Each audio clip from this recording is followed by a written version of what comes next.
मित्रों नमस्कार। पिछली वीडियो में हमने प्रोज के पहले पाठ के लेखक और पाठ के सारांश के बारे में अध्ययन किया। आज के इस पाठ में हम आपको सबसे पहले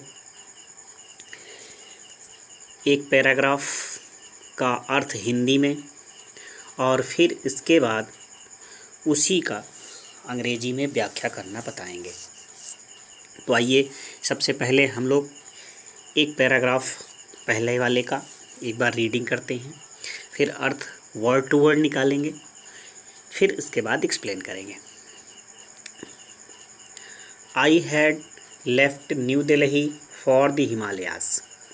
आई was going as far as Bareilly by train and then by car to Ranikhet, an old British Army hill station located on a 6,000-foot rise opposite a 120-mile stretch of snow-capped Himalayas. The train was slow and it stopped at the way stations. At every stop, I swung open the door of my compartment and walked at the platform. I had left New Delhi. I had left means the writer.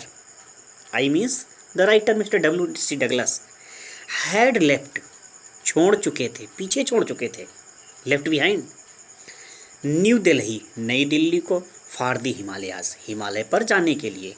लेखक हिमालय पर जाने के लिए नई दिल्ली को पीछे छोड़ चुका था। I was going as far as Bareilly by train.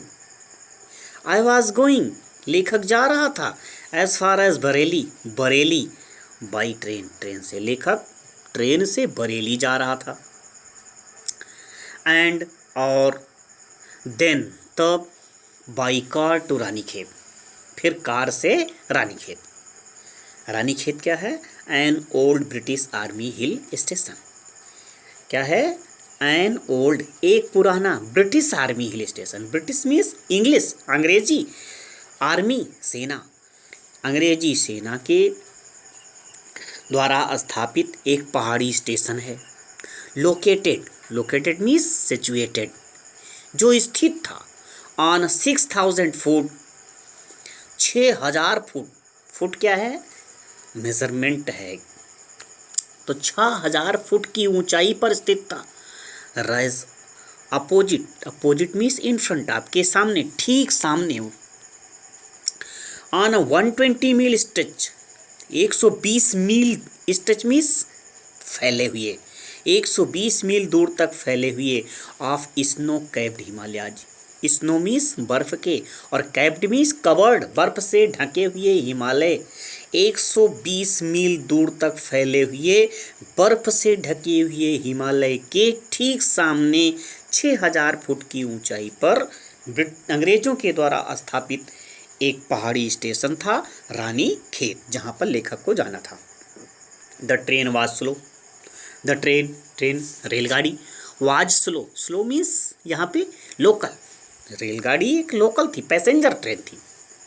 And it stopped, और यह रुकती थी, एट द वे स्टेशंस, और यह वे मीन्स रास्ते के, स्टेशंस मीन्स स्टेशनों पर, और यह रास्ते के सभी स्टेशनों पर रुकती थी।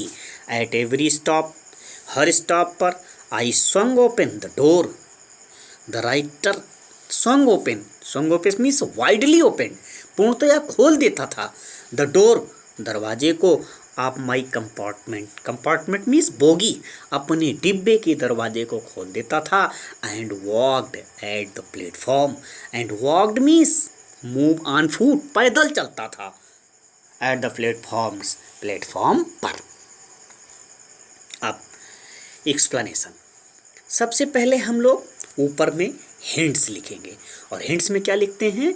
स्टार्टिंग के दो शब्द, जैसे I had left, dot dot, फिर एट द प्लेटफॉर्म, फिर रेफरेंस आता है।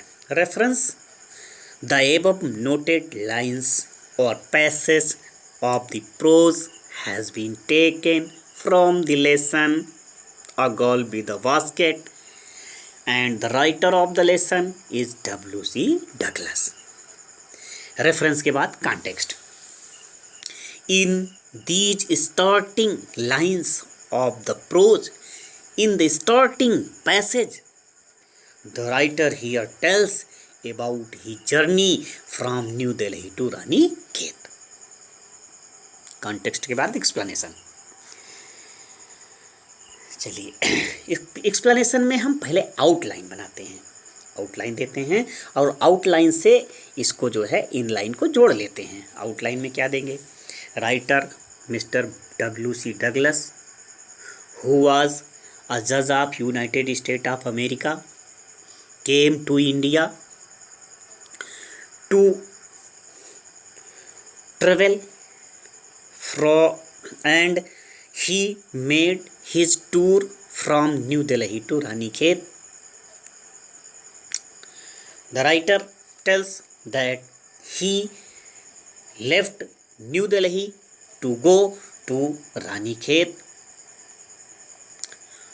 for the Himalaya.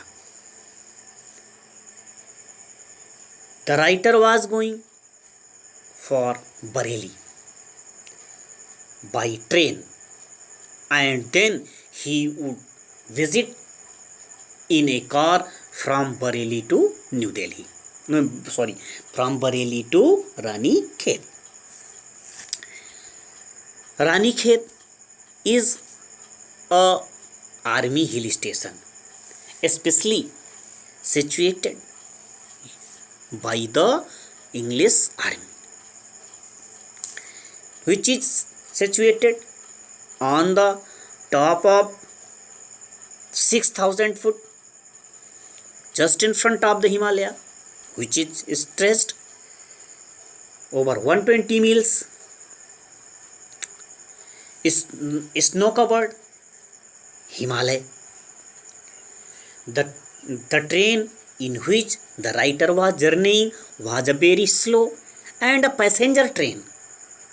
It was such a train that would stop at the every way stations, and whenever and it was a routine of the writer that when at the stations the train stopped, the writer widely opened the door of his compartment, the door of his bogie, and he descended down from his bogie at the platforms and walked there. It was a routine for the writer.